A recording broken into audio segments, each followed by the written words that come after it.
سلام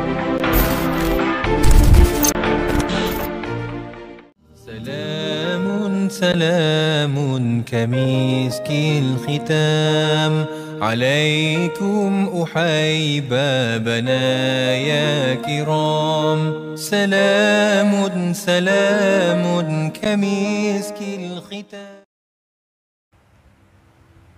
Alhamdulillah wassalatu wassalamu ala rasulillah wa ala alihi wa sahbihi wa man walah, amma ba'd.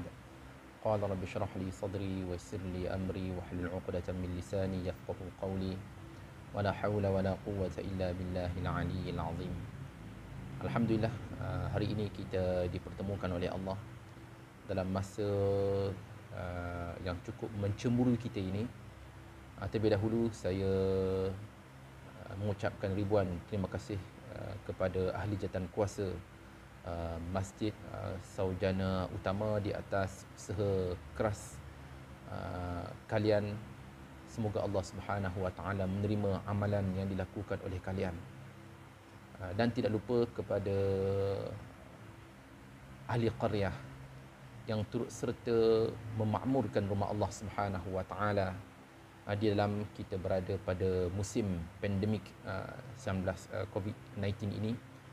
Kita doakan semoga Allah Subhanahu Wa Taala melapangkan rezeki tuan-tuan, puan-puan dan mengangkat wabak yang menimpa kita ketika ini. Tuan-tuan, puan-puan yang dirahmati serta dikasihi sekalian, terus kita masuk pada bicara kita, iaitu berkisar melalui daripada bab yang dinukilkan oleh Imam Muslim rahimahullahu taala. Sebelum itu tuan-tuan puan-puan, sedia kita maklumi perbicaraan kita berkisar bingkisan daripada kitab Sahih Imam Muslim rahimahullahu taala. Yang mana perbicaraan kita kali ini adalah perbicaraan yang cukup penting. Perbicaraan yang cukup penting kerana kita akan berbicara tentang soal agama. Imam Muslim rahimahullahu taala, nama sebenarnya Muslim Ibnu Hajjaj Ibnu Muslim Ibnu Ward Ibnu Kushaz Al-Qushairi An-Naisaburi, wafat pada tanggal 261 Hijrah. Yang mana Imam Muslim rahimahullahu taala berasal daripada Naisabur. Hari ini wilayah itu terletak di dalam jajahan negara Iran. Manakala Imam Muslim rahimahullahu taala, tuan-tuan, puan-puan, di dalam muqaddimah beliau menyatakan di antara bab yang cukup penting, tuan-tuan, katanya babun bayanun anna lisnada minad din, bab perincian sesungguhnya silsilah pengriwayatan itu daripada sebahagian agama. Tuan-tuan, puan-puan yang dihormati sekalian, melihat kepada bab yang cukup penting, manakala Imam Muslim rahimahullahu taala menisbahkan silsilah pengriwayatan itu sebahagian daripada agama, menunjukkan atas kepentingan hadis baginda alaihi salatu wassalam, kerana agama kita tertegak di atas Al-Quran dan juga sunnah Rasulullah. Jadi secara tidak langsung silsilah pengriwayatan hadis Rasulullah itu di antara perkara pokok. Jadi tuan-tuan puan-puan, para ulama mereka menggariskan beberapa syarat. Hari ini dengan usaha mereka terdahulu, semuanya ada di hadapan kita. Telah dibukukan. Hadis-hadis Rasulullah sallallahu alaihi wasallam telah dibukukan di hadapan kita hari ini. Ini berkat usaha yang dilakukan oleh mereka dahulu. Semoga Allah Subhanahu wa taala mengampuni mereka dan merahmati mereka di sana. Jadi pada bab ini adalah bab yang cukup penting, menyatakan kepada kita bila sebut silsilah pengriwayatan. Apa makna tuan-tuan puan-puan? Contoh, saya meriwayatkan sesuatu daripada guru saya. Guru saya meriwayatkan sesuatu daripada guru kepada guru saya. Guru kepada guru saya meriwayatkan sesuatu daripada guru saya. Jadi ini disebut dengan silsilah pengriwayatan. Al-isnad. Jadi secara tidak langsung tuan-tuan puan-puan, bila sebut isnad, ianya menunjukkan kepada kita sandaran. Pengriwayatan itu, kita menyandarkan pengriwayatan sekian. Okey, saya datang Masjid Sarjana Utama. Saya kata, tuan-tuan puan-puan, pada minggu ini kemungkinan masjid tuan-tuan perempuan akan melaksanakan gotong royong.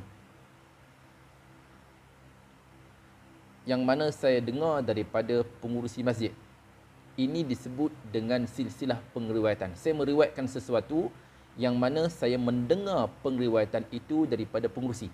Ini disebut dengan silsilah pengriwayatan. Jika tidak ada pengriwayatan tuan-tuan, tidak ada silsilah pengriwayatan, saya boleh buat cerita je. Tuan-tuan perempuan, untuk makluman tuan-tuan, minggu ini kita akan adakan gotong royong. Tuan-tuan perempuan pun confuse, ustaz ni mari mana pula, mari corak mana. Tiba-tiba boleh cerita kepada kita gotong royong, pada kita ada pengurusi, kita ada AJK apa semua. Jadi dengan sebab saya menyatakan silsilah pengriwayatan tadi, siapa yang berbicara kepada saya, tuan-tuan perempuan tenang. Tuan-tuan perempuan yakin melihat kepada berita yang disampaikan oleh saya itu. Tuan-tuan, ini sebagai contohnya. Ini tuan-tuan perempuan yang dihormati serta dikasihi sekalian. Jadi benda ini cukup penting. Seorang yang ingin berbicara tentang agama, pastikan ada sandaran. Pastikan jalur pengriwayatan apa yang ingin diriwayatkan beliau itu betul. Betul tuan-tuan. Jadi ini menunjukkan atas kepentingan agama kita daripada pemeliharaan agama daripada diceroboh. Golongan-golongan mereka yang tidak bertanggungjawab, terutamanya mereka yang melakukan pendustaan kepada baginda alaihi salatu wassalam walaupun dengan niat murni. Perkara ini tidak diharuskan sama sekali melihat kepada hadis yang pernah kita bicarakan dahulu, hadis mutawatir, wa qad qala alaihi salatu wassalam, man kadzaba alayya muta'ammidan falyatabawwa maq'adahu minan nar. Siapa yang melakukan pendustaan ke atasku, kata baginda alaihi salatu wassalam, secara sengaja, maka disediakan baginya tempat duduk daripada neraka. Jadi itu ancaman keras daripada Rasulullah. Jadi sebagai kita, tindakan apa yang perlu kita ambil, iaitu kita berjaga-jaga. Kita berjaga-jaga, pastikan apa yang ingin kita sampaikan itu riwayatnya jelas, hadisnya jelas, pengriwayatannya yang diriwayatkan itu juga jelas. Takut tuan-tuan perempuan kita terjebak dalam kancah pendustaan kepada Rasulullah sallallahu alaihi wasallam tanpa kita sedar. Hal ini melihat kepada pengriwayatan daripada Imam Muslim rahimahullahu taala. Waqad qala rahimahullahu taala, qala haddatsani Muhammad bin Abdullah qala sami'tu Abdan ibn Uthman yaqulu sami'tu Abdullah bin al-Mubarak yaqulu al-isnadu min ad-din walau al-isnadu laqala man syaa ma syaa. Daripada Abdullah bin Mubarak, pernah ia berkata, melalui bicaranya silsilah pengriwayatan itu daripada sebahagian agama. Pentingnya agama kita ni tuan-tuan perempuan, agama kita memerlukan atas pengriwayatan yang betul. Perbicaraan di dalam agama memerlukan kepada pengriwayatan yang betul. Takut-takut sesuatu pendustaan dilakukan di dalam agama, atas nama agama. Ini yang merisaukan kita. Dan jika tidak kerana silsilah pengriwayatan itu, semestinya telah dikatakan, telah berkata siapa yang berkeinginan apa yang diinginkan olehnya. Tuan-tuan, betul. Jadi ini menunjukkan kepada kita atas kepentingan silsilah pengriwayatan itu supaya mencegah orang cakap kosong. Mencegah daripada dia berkata apa yang diinginkan olehnya. Kita tanya dia, tuan kata ni siapa yang meriwayatkan? Siapa yang menceritakan kepada tuan? Sebab tuan sedang berbicara tentang soal agama. Tuan sedang berbicara tentang syurga, neraka. Tuan sedang berbicara tentang iman. Jadi tuan, saya nak tanya, siapa yang meriwayatkan hadis itu? Sebab ni tuan-tuan, ini banyak di zaman kita ini. Kita berhadapan dengan situasi itu. Dikongsikan kepada kita sekian dan dinisbahkan kepada baginda alaihi salatu wassalam. Kita sebagai umat Rasulullah mesti mengambil jalan tegas.